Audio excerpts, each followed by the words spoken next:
r/ProRevenge coworker thought my relapse made me weak, so I destroyed their career. The email notification pinged on my phone at 11:47 p.m. on a Tuesday, and I knew my career was over before I even opened it. Hi Sarah, I wanted to follow up on our conversation regarding concerns about reliability on the Morrison account.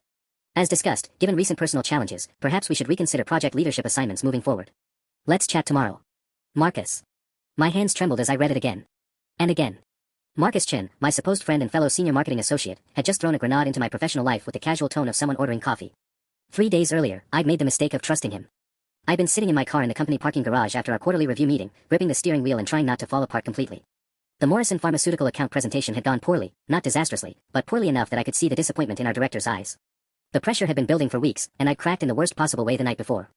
After 18 months of sobriety, I'd found myself at Murphy's Tavern, staring at the bottom of 3 empty glasses and hating myself for every sip. Marcus had knocked on my car window, his face creased with what I thought was genuine concern. Hey, you okay? You seemed off in there. And like an idiot, I'd let him in. Literally and figuratively. I screwed up, Marcus, I'd whispered, the words tumbling out like a confession. I'd been sober for over a year, and Sunday night I couldn't handle it anymore. The stress, the presentation, everything. I drank, and I feel like such a failure. He'd handed me tissues and made all the right noises. Told me addiction was a disease, that relapses happen, that it didn't define my worth or my work. He'd even shared that his uncle had struggled with similar issues. Your secret's safe with me, he'd said, squeezing my shoulder. We all have our battles. What Marcus failed to mention was that his battle was apparently against me. Now, staring at his email, I realized how perfectly he'd played it. He hadn't mentioned alcohol or addiction explicitly, too risky, probably illegal. Instead, he'd crafted this masterpiece of corporate doublespeak that said everything while saying nothing. Recent personal challenges. Concerns about reliability. Any HR representative would see this as a manager expressing legitimate workplace concerns. But everyone who mattered would read between the lines, especially after the whisper campaign he'd clearly been running. I'd started noticing the signs yesterday. The way conversation stopped when I entered the break room. How Janet from accounts receivable had asked if I was doing okay, with a pitying head tilt. The fact that I'd been mysteriously excluded from the preliminary strategy meeting for the Henderson Industries pitch, a meeting I should have been leading. Marcus had weaponized my vulnerability with surgical precision. The worst part. We'd been competing for the same promotion to marketing director for months. The position would be announced next week, and I'd actually thought I had a real shot. My track record was solid, my client relationship strong, and I'd been with the company 2 years longer than Marcus. But addicts can't be trusted with big responsibilities, can they? That was the narrative he was selling, and apparently people were buying it. I set my phone down and walked to my kitchen window, looking out at the city lights. 18 months ago, I'd gotten sober not because I was weak, but because I was finally strong enough to admit I needed help. I'd rebuilt my life, piece by piece, and I'd earned everything I had through talent and determination. Marcus had just made a critical error in judgment. He'd mistaken my honesty for weakness, my vulnerability for defeat. He was about to learn the difference. The next morning, I walked into the office with my head held high and a plan forming in my mind. If Marcus wanted to play corporate warfare, I'd show him what a real strategist looked like. Sarah. Jessica from HR flagged me down before I could reach my desk. Do you have a minute? Marcus mentioned you might be going through some personal stuff, and I wanted to check in. There it was, confirmation that his poison was spreading through official channels. Jessica's smile was warm, but her eyes held that particular mix of concern and professional distance that meant my name was already being discussed in meetings I wasn't invited to. Thanks for checking, Jess. Just some family stress, but nothing that's affecting my work. I kept my voice steady, professional. Actually, I was hoping to discuss the timeline for the marketing director announcement. Any updates? Her pause was microscopic, but I caught it. Still on track for next week. The decision's pretty much made, but you know how these things go. Pretty much made. My stomach dropped, but I maintained my smile. Of course. Well, back to the Morrison account for me. I walked to my desk, acutely aware that several conversations had quieted as I passed. Marcus was already there, looking perfectly pressed in his navy suit, typing away like he hadn't just attempted to murder my career via email. Morning, Sarah, he said without looking up. Sleep okay? The casual cruelty of it made my jaw clench. Like a baby. Thanks for your email last night, by the way. Very thoughtful of you to follow up. Now he did look up, and for just a moment, I saw something flicker across his face. Satisfaction, maybe, or anticipation. Just want to make sure we're all operating at our best, you know. Especially with the Henderson pitch coming up. About that. I pulled out my chair and sat down, leaning forward slightly. I noticed I wasn't included in yesterday's strategy meeting. Oversight. Marcus had the audacity to look sympathetic. Well, given everything you're dealing with, I thought it might be better to take some of that pressure off your plate. I already briefed Tom on the preliminary approach. The breathtaking audacity of it hit me like a physical blow. He wasn't just spreading rumors, he was actively usurping my projects, positioning himself as the reliable alternative while painting me as someone who needed to be handled with kid gloves. That's incredibly considerate, I said, my voice honey sweet. Though I should mention, the Henderson contact specifically requested me for this pitch. Seemed to think my work on the Morrison account was innovative and refreshing. Her words. It was true, Linda Henderson had called me directly 2 weeks ago after seeing our campaign materials. Marcus's confident expression faltered slightly. I'm sure we can work something out, he said, but I could see the calculations running behind his eyes. The morning continued with a series of small humiliations. I was excluded from another client call, had my input dismissed in a planning meeting, and overheard David from Creative telling someone that I was going through a rough patch, and they should probably run things by Marcus for now. By lunch, the picture was crystal clear. Marcus hadn't just shared my secret, he'd built an entire narrative around it. I was unreliable, fragile, a liability wrapped in a professional suit. He'd positioned himself as the concerned colleague looking out for both me and the company's interests. It was masterful, really. And it was about to be his downfall. Because while Marcus had been busy playing politics, I'd been watching him work for 2 years. And I'd noticed things. Small things that hadn't seemed important until now. Things that were about to become very important indeed. I spent my lunch break in my car again, but this time I wasn't falling apart. I was remembering.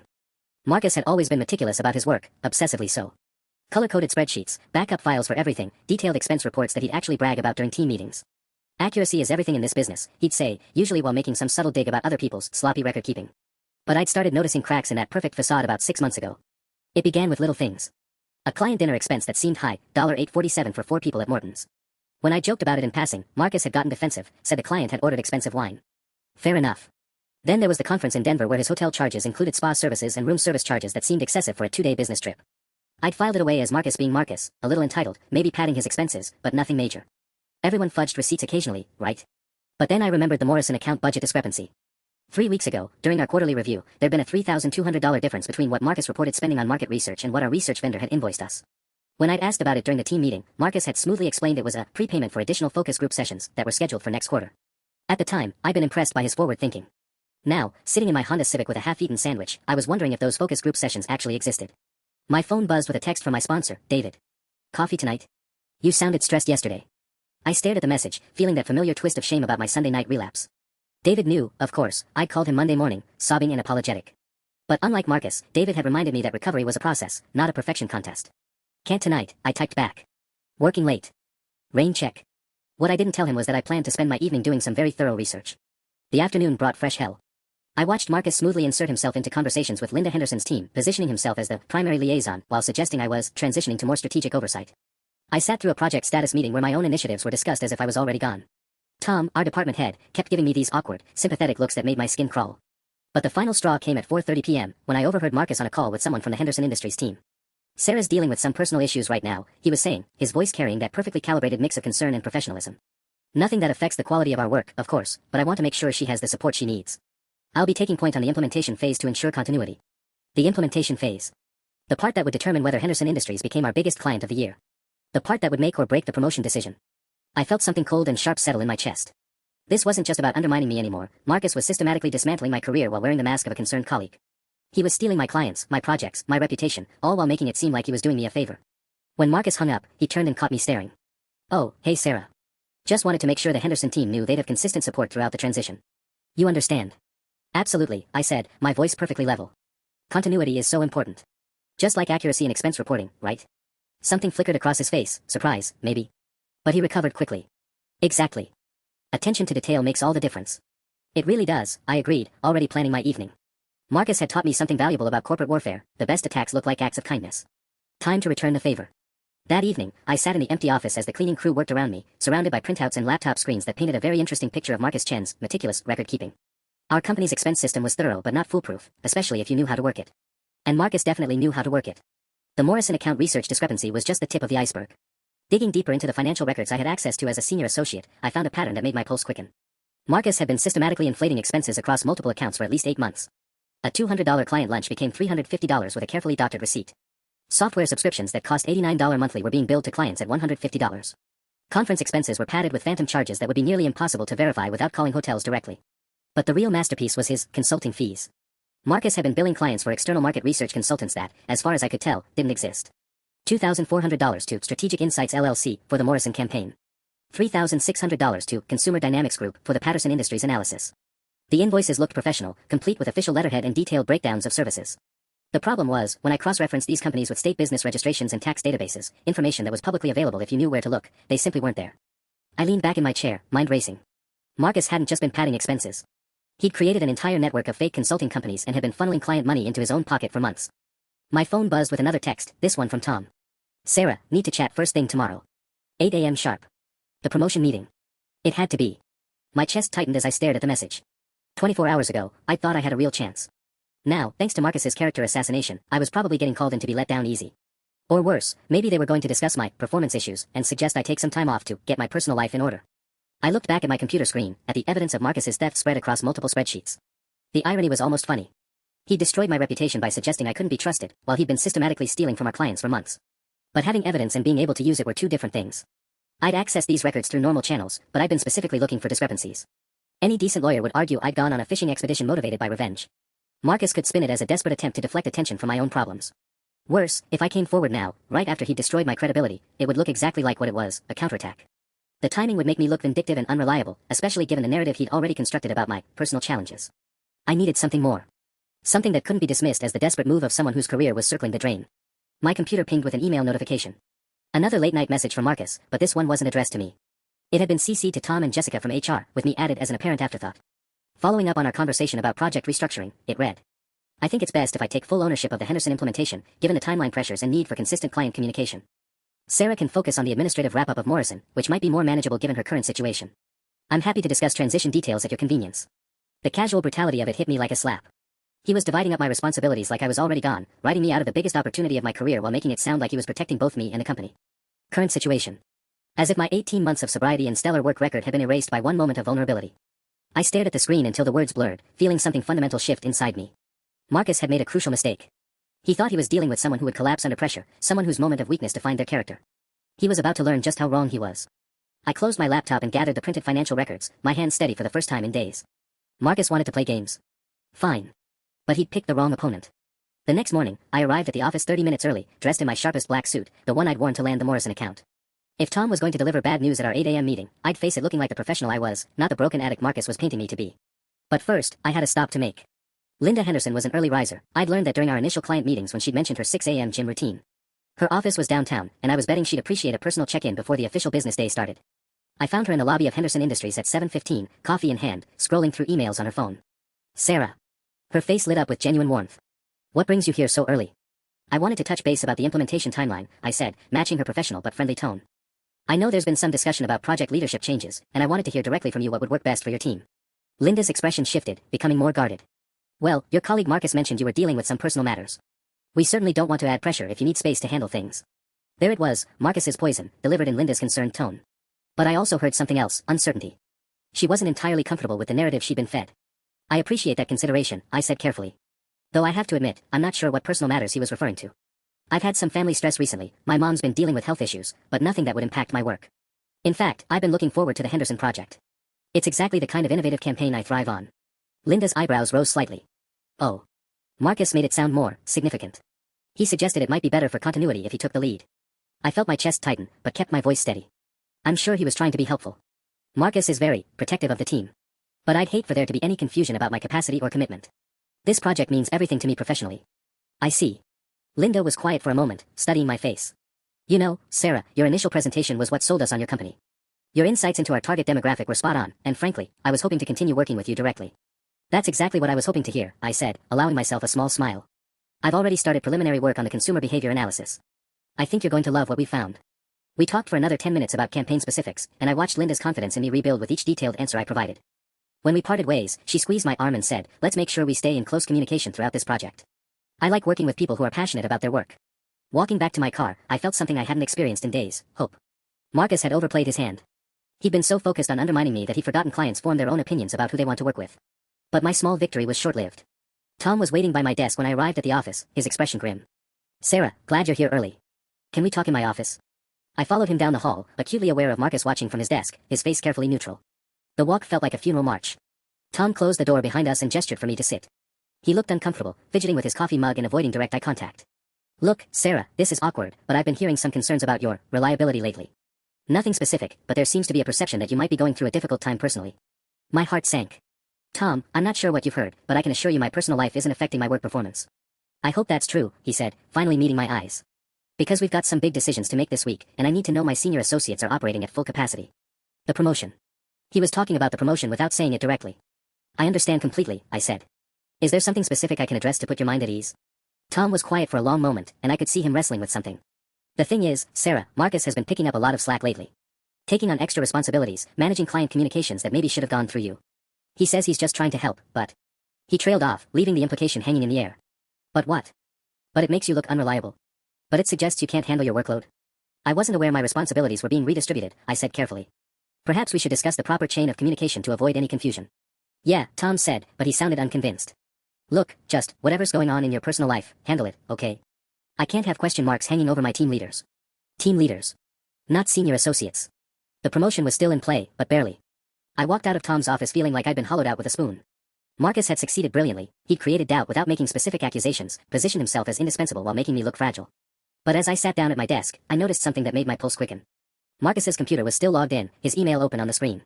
He must have stepped away in a hurry when he saw Tom heading toward my desk. And there, in his sent folder, was an email I definitely wasn't supposed to see. An email to someone named Robert Chen with the subject line, next payment schedule. My breath caught. Robert Chen. Same last name.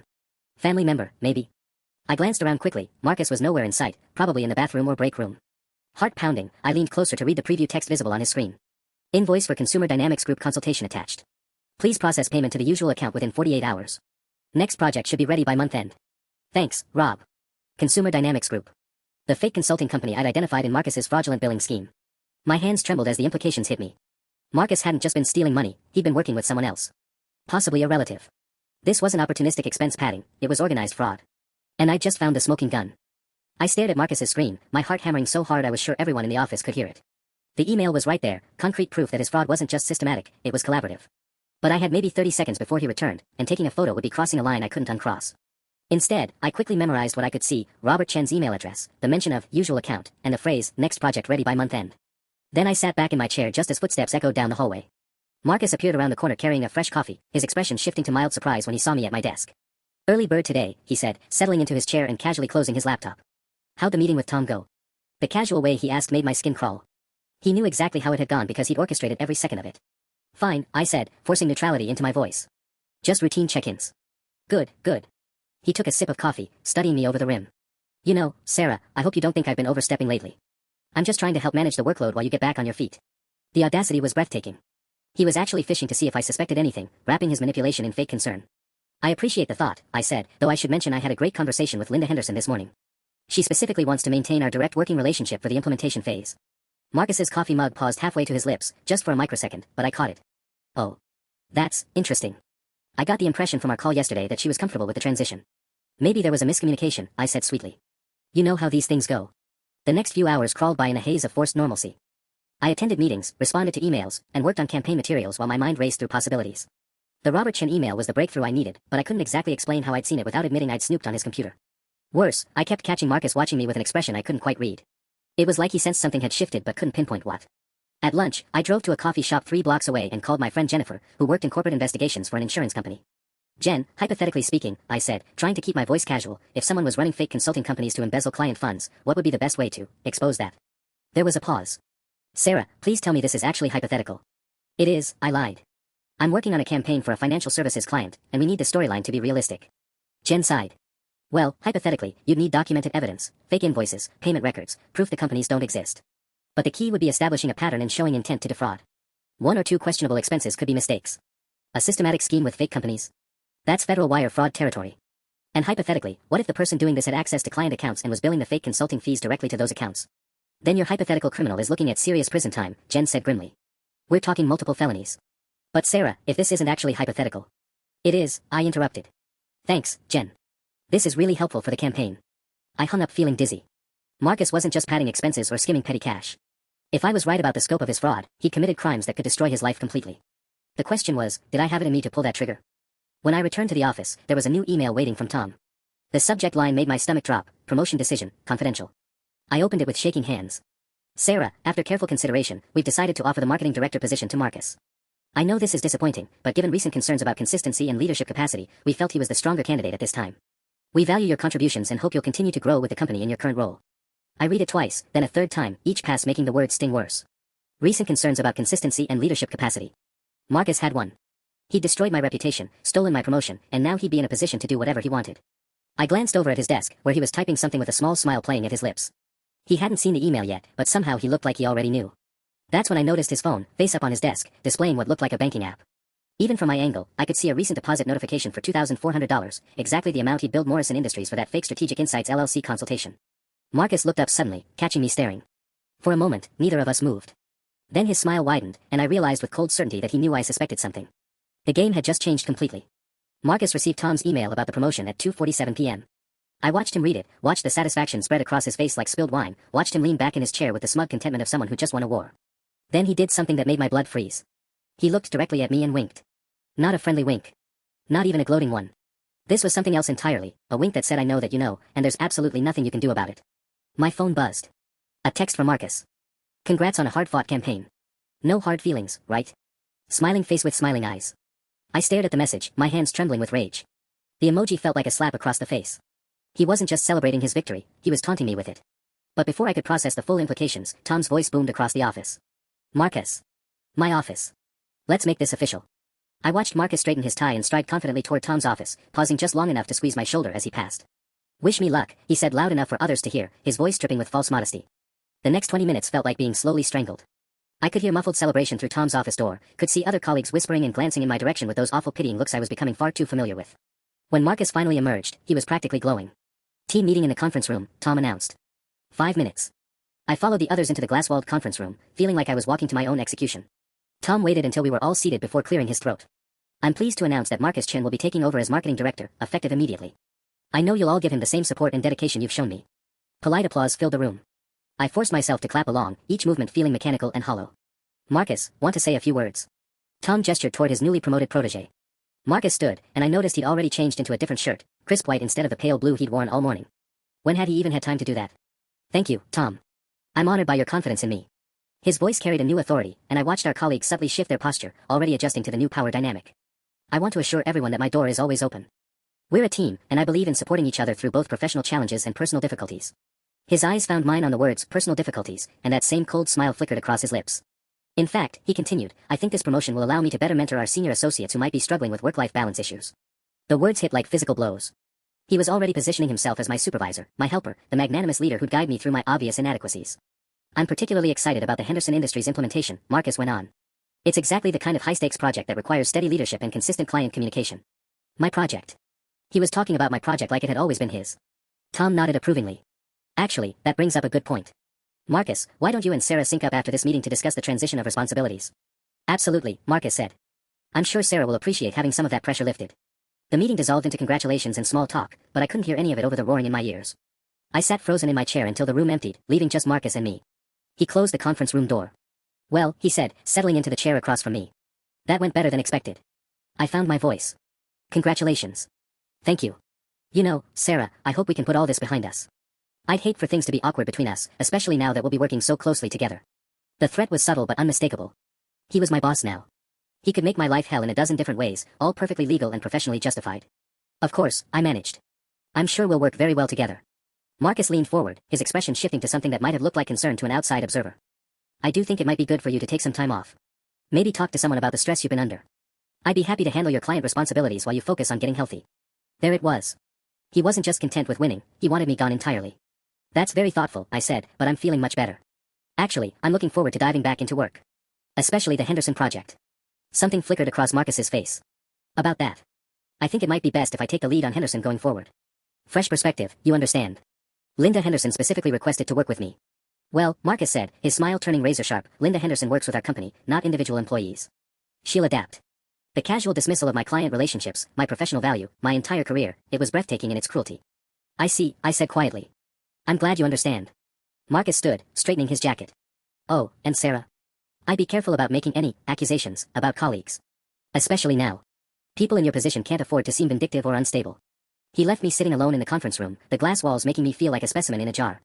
But as I watched him return to his desk, his asterisk desk, where he was already rearranging things like he owned the place, something crystallized in my mind. Marcus had just made his second critical error. His first had been underestimating me. His second was threatening me. Because people who are truly broken don't plan. They don't strategize. They don't methodically gather evidence of federal crimes. Marcus thought he was dealing with a victim. He was about to discover he'd created an adversary. That evening, I sat in my apartment staring at my laptop screen, surrounded by printed financial records and sticky notes covered in dates and dollar amounts.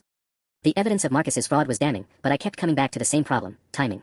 If I came forward now, 24 hours after losing the promotion to him, it would look exactly like what it was, revenge. Every legitimate concern I raised would be filtered through the lens of a disgruntled employee lashing out at her new boss.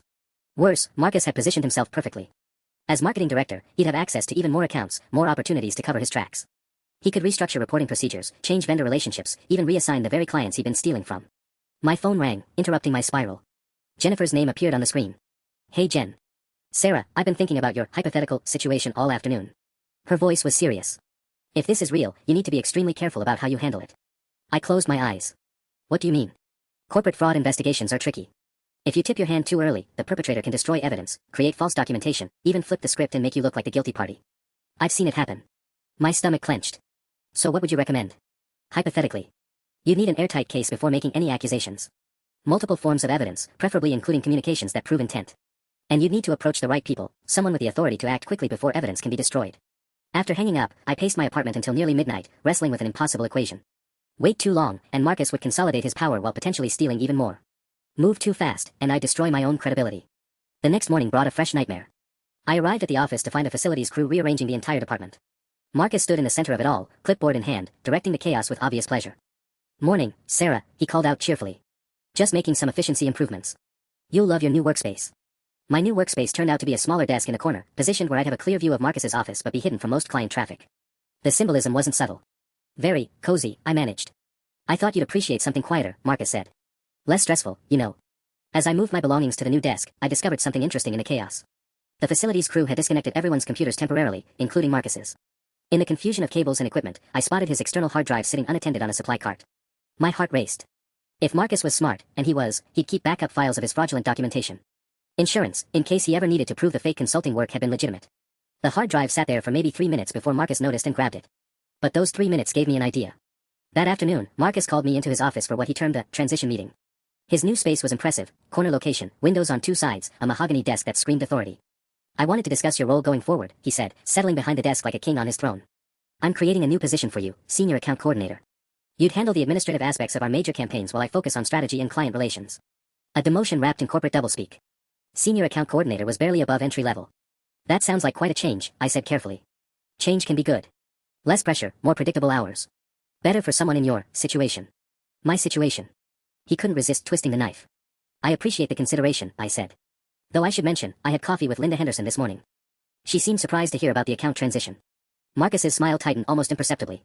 "What did you discuss?" "Oh, just the campaign timeline. She mentioned wanting to review the consulting expenses before final approval. Something about her CFO requiring detailed documentation for any external research costs. It was a lie, but it hit its target." Marcus's fingers drummed against his desk, a nervous habit I'd noticed whenever he was calculating risks. "I'm sure that won't be a problem," he said. "All our consulting relationships are thoroughly documented." "Of course they are," I agreed. "Your attention to detail is legendary around here." Walking back to my diminished workspace, I felt a grim satisfaction.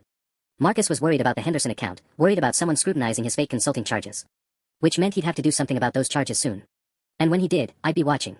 The next morning, I discovered Marcus had made his first major mistake as marketing director. An email marked urgent, invoice correction, sat in my inbox, sent at 11:43 p.m. the night before. Marcus had CC'd me along with Tom and Henderson Industries accounting department. "Please disregard the Consumer Dynamics Group invoice dated March 15th, it read.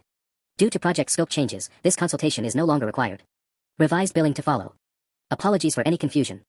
I stared at the message, barely containing my excitement. Marcus was scrambling to cover his tracks, but he just created a paper trail that screamed fraud. You don't typically cancel already completed consulting work unless that work never existed in the first place. Better yet, by copying Henderson's accounting team, he'd drawn their attention to the exact invoice I hoped someone would scrutinize. I was still processing the implications when my desk phone rang. "Sarah. This is Janet from Henderson Industries Accounting." The woman's voice carried a distinct note of confusion. "I'm hoping you can clarify something about your recent consulting charges." My pulse quickened. "Of course. What can I help with?" "We received this cancellation notice for Consumer Dynamics Group, but according to our records, we already approved payment for that invoice last week. The check was cut and mailed on Monday. Is Marcus saying the work wasn't actually performed?" I gripped the phone tighter, mind racing. That does sound unusual. Have you been able to reach Consumer Dynamics directly? That's the strange thing. The phone number on their invoice goes to voicemail, and the company doesn't appear in our vendor database. Normally we require W-9 forms before paying new consultants, but this invoice came through your company's accounting system, so we assumed it was pre-approved. Marcus had gotten sloppy. In his rush to establish the fake consulting company, he'd forgotten that large corporations have protocols for vendor verification. "I think there might be some confusion about which consultation was cancelled," I said carefully. "Would it help if I connected you with Marcus directly? He's been managing the consulting relationships for this account." "Actually, that would be perfect. We need to reconcile this before month-end closing." After hanging up, I sat back in my chair, pieces of the puzzle clicking into place. Marcus wasn't just panicking about Henderson scrutinizing his charges, he was facing an immediate crisis. Henderson had already paid Consumer Dynamics Group, which meant money had already flowed into whatever account Marcus was using to collect the fraudulent payments. If Henderson's accounting department started digging, they'd discover the consulting company didn't exist. They'd demand to know where their $3,600 had gone. They'd want documentation, contracts, proof of work performed. Marcus had maybe days before his entire scheme collapsed. I watched him through his office window as he took Janet's call, his face growing paler with each passing minute. His free hand gestured frantically, and even from across the room I could see sweat beading on his forehead. When he finally hung up, he sat motionless for nearly 5 minutes. Then he grabbed his jacket and headed for the exit, moving with the jerky urgency of someone barely keeping panic at bay. This was it. Marcus was going to make his next mistake, and this time I was going to be ready for it. I gave him a 10-minute head start, then followed. I followed Marcus's silver BMW through downtown traffic, staying 3 cars back like I'd seen in movies. My hands gripped the steering wheel so tightly my knuckles had gone white, and I kept telling myself this was insane, that following my new boss around the city was career suicide wrapped in stalker behavior. But when someone's destroying your life with surgical precision, sanity becomes a luxury you can't afford. Marcus drove with the aggressive urgency of someone late for surgery, weaving between lanes and running yellow lights. We headed east toward the financial district, past the gleaming towers where Henderson Industries had their headquarters, past the corporate law firms and accounting offices that formed the backbone of the city's business sector. He finally stopped at a small office building I didn't recognize, one of those anonymous mid-rise structures filled with insurance agents and tax preparers. The kind of place where you could rent office space by the month, no questions asked. I parked across the street and watched Marcus hurry through the lobby, his phone pressed to his ear. Through the building's glass facade, I could see him pacing in the elevator bay, his free hand running through his hair in what looked like barely controlled panic. My own phone buzzed with a text from Tom. Where are you? Marcus is looking for you. Of course he was. Marcus probably wanted to coordinate our stories before Henderson's accounting department started asking more detailed questions. Make sure we were presenting a united front about the mysterious consulting cancellation. I typed back, dentist appointment. Back in an hour. 20 minutes later, Marcus emerged from the building carrying a manila envelope and walking considerably faster than when he'd entered. His face had taken on a grayish pallor that made him look almost sick. Whatever had happened in that building, it hadn't gone well. I followed him to his next stop, a branch of Pacific Commerce Bank in the heart of the financial district. This time I managed to park close enough to see through the bank's floor-to-ceiling windows as Marcus approached a customer service desk. The conversation appeared heated. Marcus kept gesturing toward the envelope, his voice rising enough that other customers began glancing in his direction. The bank employee, a middle-aged woman in a navy blazer, shook her head repeatedly, pointing at her computer screen with obvious frustration. After 10 minutes of increasingly animated discussion, Marcus stormed out of the bank empty-handed. His face had progressed from gray to flushed red, and he was moving with the jerky motions of someone fighting to maintain composure. I watched him sit in his car for nearly 5 minutes, head in his hands, before pulling out his phone. Even from across the street, I could see the tension in his shoulders as he made what looked like a very difficult call. My phone rang, startling me so badly I nearly dropped it. Sarah. Marcus's voice sounded strained, almost breathless. Where are you right now? My heart hammered against my ribs. At the dentist. Why? I need you to come in early. We have a situation with Henderson Industries. What kind of situation? There was a pause, and I could hear traffic noise through his phone. He was still sitting in his car outside the bank. Their accounting department is asking questions about some consulting invoices. I need you to help me put together documentation for work that was outsourced before you were fully briefed on it. Documentation for work that never existed. He was asking me to help him create false evidence.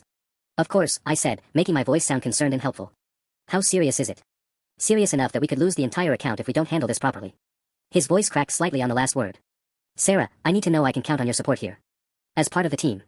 The threat was crystal clear. Help him cover up his fraud, or face the consequences of refusing to support my new boss during a client crisis. Absolutely, I said. I'll be there as soon as I can. Good. And Sarah? This stays between us until we get it resolved. No need to worry Tom or anyone else unnecessarily. After hanging up, I sat in my car watching Marcus drive away, my mind racing through the implications. He wasn't just panicking, he was actively trying to cover up evidence while enlisting me as an accomplice.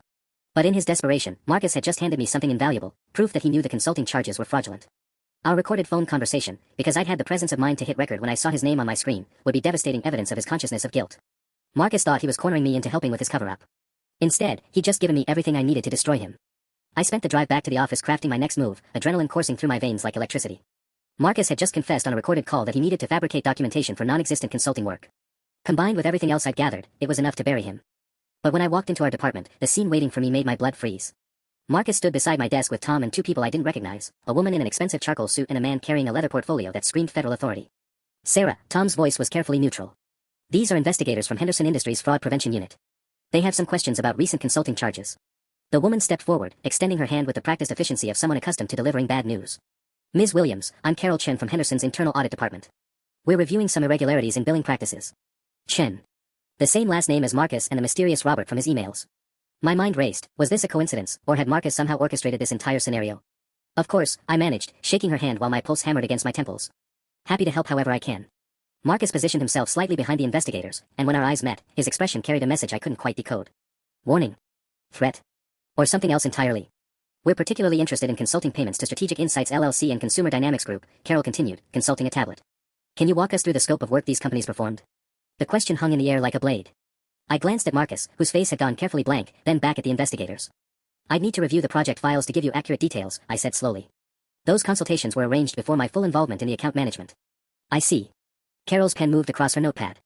And who would have arranged these consulting relationships? The moment felt crystalline, like standing on the edge of a cliff with the wind at my back. I could give them Marcus right now, point them toward his fraudulent scheme and watch his career implode in real time. But something about the setup felt wrong. The timing was too convenient, too clean. How had Henderson's investigators moved this quickly? It had been less than 4 hours since Janet's confused phone call about the cancelled invoice. That would have been handled at the account director level, I said carefully. Marcus would have the most complete information about vendor relationships. Marcus's shoulders relaxed fractionally, but I caught something else in his expression, surprise, maybe even gratitude. He'd expected me to throw him under the bus, and I'd just provided him cover. The male investigator spoke for the first time, his voice carrying a slight accent I couldn't place. Ms. Williams, are you aware that Consumer Dynamics Group appears to have no business registration in this state? My mouth went dry. No, I wasn't involved in the vendor vetting process. Yet your signature appears on the authorization request for their services, Carol said, sliding a document across my desk. I stared at the paper in horror. There was my signature, clearly visible on a consulting authorization form I'd never seen before. The date was 3 weeks ago, right around the time I'd confided in Marcus about my relapse. I didn't sign this, I said, my voice barely above a whisper. Are you suggesting someone forged your signature? The male investigator asked, his tone sharpening with interest. I looked up at Marcus, who was studying the document with an expression of growing concern that looked almost genuine. Sarah, he said slowly, you don't remember signing this? It was part of the Morrison account expansion we discussed. The breathtaking audacity of it hit me like a physical blow. Marcus hadn't just been covering his tracks, he'd been setting me up as the fall guy. My signature on fraudulent consulting authorizations. My supposed personal issues affecting my memory and judgment. My access to client billing systems. He'd constructed an entire alternate reality where I was the embezzler, and he was the concerned colleague who discovered my crimes. I think, I said, my voice steadying with cold fury, we need to examine all the documentation very carefully. Carol Chin spread several more documents across my desk, each one bearing what looked like my signature authorizing payments to consulting companies I'd never heard of. The handwriting was good, not perfect, but close enough to pass casual inspection. Ms. Williams, she said, her voice taking on the measured tone of someone building a case, these authorizations total nearly $40,000 over the past 6 months. You're saying you have no memory of signing any of them? I stared at the papers, my mind racing. Marcus had been planning this for months, carefully forging my signature and building a paper trail that would lead investigators straight to me. Every consultation, every fake invoice, every fraudulent payment, all of it designed to make me look like the architect of an elaborate embezzlement scheme. Sarah, Marcus said, his voice heavy with what sounded like genuine concern, I know you've been under a lot of stress lately. Sometimes when we're overwhelmed, we can lose track of routine administrative tasks. The male investigator looked up sharply. What kind of stress are we talking about? Personal issues, Marcus replied, his tone carefully professional. Nothing that seemed to affect her work quality, but Sarah's been dealing with some health challenges recently. Health challenges. He was dancing around my addiction recovery without saying it directly, letting the investigators draw their own conclusions about what might cause memory problems and poor judgment. I remember everything I signed, I said firmly, but even to my own ears, it sounded defensive. These aren't my authorizations. Carol exchanged a glance with her colleague. Ms. Williams, we've had handwriting experts examine these documents. The signatures are consistent with your established writing patterns from other company paperwork. My stomach dropped. Of course they were consistent, Marcus had probably practiced copying my signature for weeks. But proving forgery would require expert analysis that could take months, and by then the narrative would be set in stone. There's something else, the male investigator said, pulling out his tablet. We've traced the payments for these consulting services. The money was deposited into an account at Pacific Commerce Bank under the name Sarah Williams. The words hit me like a sledgehammer. That's impossible. I don't have an account at Pacific Commerce Bank. According to their records, the account was opened 6 months ago with your social security number and driver's license information, Carol said. Nearly $40,000 has been deposited and withdrawn from this account. I felt the room spinning around me. Marcus hadn't just forged my signature, he'd opened a bank account in my name and funneled all his stolen money through it. Every fraudulent payment, every fake consulting fee, all of it flowing into an account that would point directly back to me. I want to see that account information, I said, my voice rising. I want to see the signature cards, the opening documentation, everything. That's being arranged, Carol replied. But Ms. Williams, you should know that Pacific Commerce Bank's security footage shows someone matching your description making several large cash withdrawals from this account over the past 2 months. The floor seemed to tilt beneath me. Marcus had thought of everything, not just the paper trail, but visual evidence to support it. Had he hired someone who looked like me? Used deepfake technology? Or was he simply counting on the investigators being satisfied with grainy security footage that could be anyone with dark hair and similar build? Tom cleared his throat, his face pale. I think we should pause this discussion and involve our legal department. That might be wise, Carol agreed. Ms. Williams, we'll need you to remain available while we complete our investigation. I trust that won't be a problem. I nodded mutely, not trusting my voice. Around me, the conversation continued, talk of cooperation and documentation and next steps, but all I could hear was the sound of my life imploding in real time. Marcus had played this perfectly. My recent relapse gave him a motive story about poor judgment and desperate behavior. My access to client accounts provided opportunity. And now he'd manufactured evidence that would convince any jury I was guilty of massive fraud. As the investigators packed up their materials, Marcus approached my desk with an expression of devastated sympathy. Sarah, he said quietly, whatever's going on here, we'll figure it out. I'll do everything I can to help you through this. But his eyes told a different story entirely. His eyes said checkmate. The investigators left with promises to be in touch soon, and the office fell into the kind of stunned silence that follows natural disasters. I sat at my desk staring at the scattered papers they'd left behind, copies of documents bearing my forged signature, evidence of crimes I'd never committed, proof of a bank account I'd never opened. Tom hovered nearby, clearly wanting to say something but not knowing what. The rest of the team pretended to work while stealing glances in my direction, their expressions ranging from shock to barely concealed fascination. Nothing livens up a Tuesday afternoon quite like watching a colleague get investigated for embezzlement. Sarah, Tom finally said, why don't you take the rest of the day?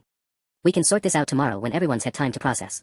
Translation, get out before you become more of a spectacle than you already are. I nodded, gathering my things with hands that felt disconnected from my body. Marcus had returned to his office, where he sat behind his mahogany desk looking appropriately grave. The picture of a concerned manager dealing with an employee's shocking betrayal.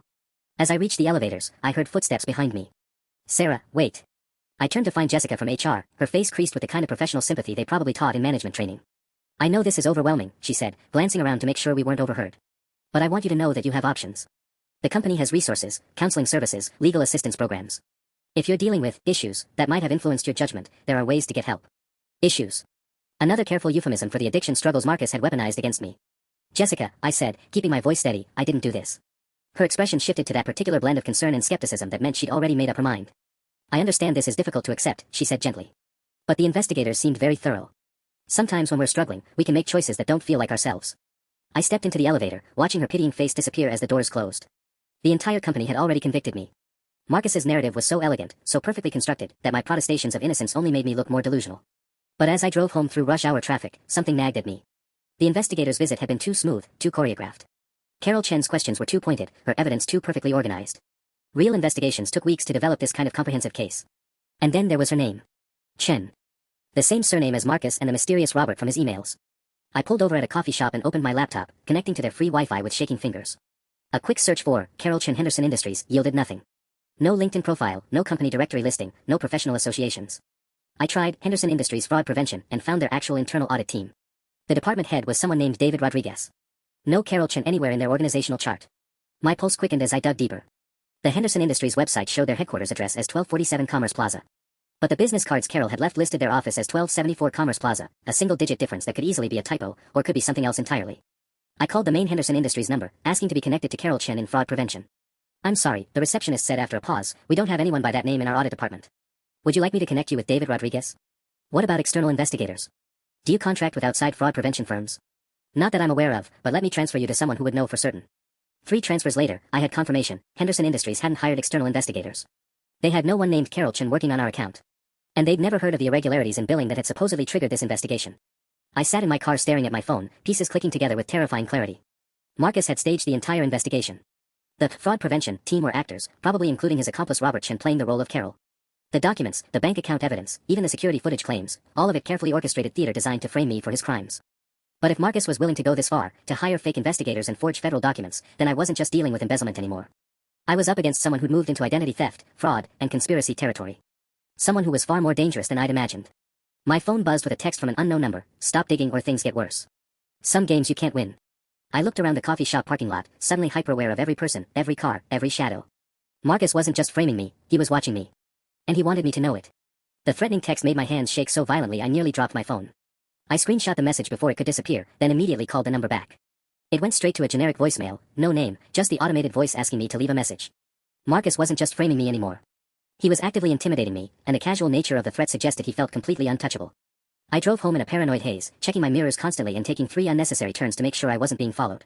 My apartment felt different when I walked in, not disturbed exactly, but somehow less private than it had been that morning. I found myself checking the locks twice and pulling all the curtains closed. The fake investigation had been brilliant, I had to admit. By positioning himself as the concerned colleague who discovered my supposed crimes, Marcus had effectively removed himself from suspicion. Even if I could prove the investigators were actors, it would just look like I'd hired them myself to create reasonable doubt about my guilt. But Marcus had made one critical error, he'd pushed too hard, too fast. Real investigations don't move from discovery to confrontation in a single afternoon. Real bank accounts don't get opened without the account holder's knowledge unless someone has committed serious identity theft. And real fraud investigators don't threaten witnesses via anonymous text messages. I pulled up my laptop and started documenting everything, times, dates, conversations, the exact wording of his threat. If Marcus wanted to escalate this into criminal territory, I'd make sure there was a paper trail leading straight back to him. My phone rang, startling me. Tom's name appeared on the screen. Sarah, I just got off the phone with Henderson Industries, he said without preamble. They're saying they never sent any investigators to our office today. They have no idea what I'm talking about regarding billing irregularities. Relief flooded through me so intensely I felt dizzy. Tom, I was just discovering the same thing. Those weren't real investigators. Hold on, he interrupted. This is getting very strange. I tried calling the number on the business card that Carol Chen left, and it's disconnected. But Sarah, if those weren't real investigators, then who were they? And why would someone stage an entire fraud investigation? I could hear the wheels turning in his voice. Tom was starting to question the narrative, starting to wonder if there was more to this story than a troubled employee embezzling money. I said carefully, someone wanted to make it look like I was stealing from clients. Someone who had access to my signature samples, my personal information, and detailed knowledge of our billing systems. There was a long pause. Sarah, what exactly are you suggesting? I'm suggesting that maybe you should take a very close look at who's been managing the Henderson Industries consulting relationships. And maybe check with Pacific Commerce Bank to see what kind of identification was used to open that account in my name. Another pause, longer this time. I'll make some calls, Tom said finally. In the meantime, don't talk to anyone about this investigation until we figure out what's really going on. After hanging up, I felt something I hadn't experienced in days, hope. Marcus's elaborate frame job was starting to unravel, but I knew he wouldn't go down without a fight. Someone willing to hire actors and forge documents wouldn't hesitate to escalate further when cornered. My laptop chimed with an email notification. Another message from an anonymous account, this one containing a single attachment, a photograph of me sitting in my car outside Pacific Commerce Bank that afternoon. The message read, "Funny how guilty people always return to the scene of their crimes. The bank manager is very interested in your sudden appearance after months of cash withdrawals." My blood turned to ice. Marcus had been watching me, photographing me, building an even deeper case for my guilt. Every move I'd made to investigate him was being twisted into evidence of my own criminal behavior. But as I stared at the photograph, I realized Marcus had just made his second major mistake. The timestamp showed 2:47 p.m., exactly when I'd been following him to that mysterious office building.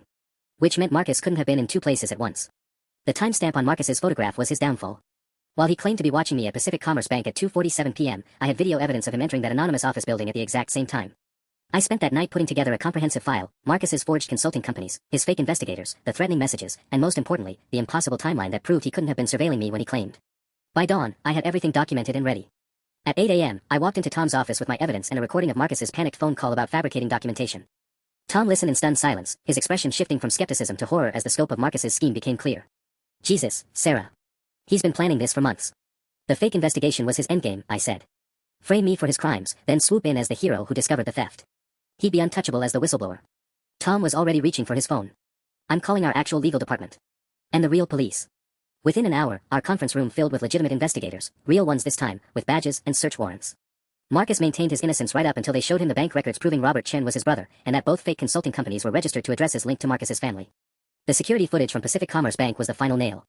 The person making withdrawals from my account was clearly Marcus in a dark wig, the same wig they found during the search of his apartment, along with practice sheets where he'd forged my signature hundreds of times. When confronted with the evidence, Marcus's carefully constructed facade finally cracked.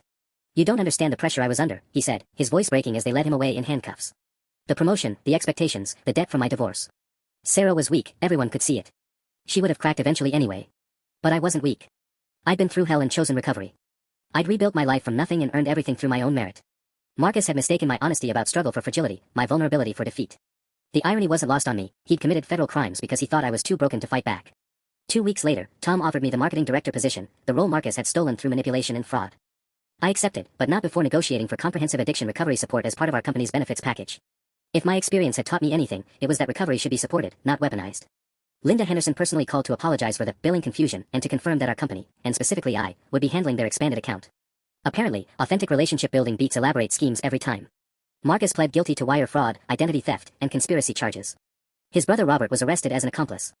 The fake investigators turned out to be unemployed actors Marcus had hired through Craigslist, who cooperated fully once they realized they'd been unwitting participants in felony fraud. During the sentencing hearing, I sat in a gallery watching Marcus face the consequences of underestimating someone in recovery. The judge sentenced him to 4 years in federal prison and full restitution of the stolen funds. As I left the courthouse, I thought about the text Marcus had sent, "Some games you can't win." He was right. But he'd been playing the wrong game entirely. He thought this was about weakness versus strength, about who could manipulate better. I'd been playing a different game, survival. And people in recovery? We're experts at that. The promotion announcement went out company-wide that afternoon. I read it twice, then forwarded it to my sponsor David with a simple message, 90 days sober again and still standing. His response came immediately, "Proud of you. Dinner tonight to celebrate?" "Absolutely," I typed back. "I've got stories to tell."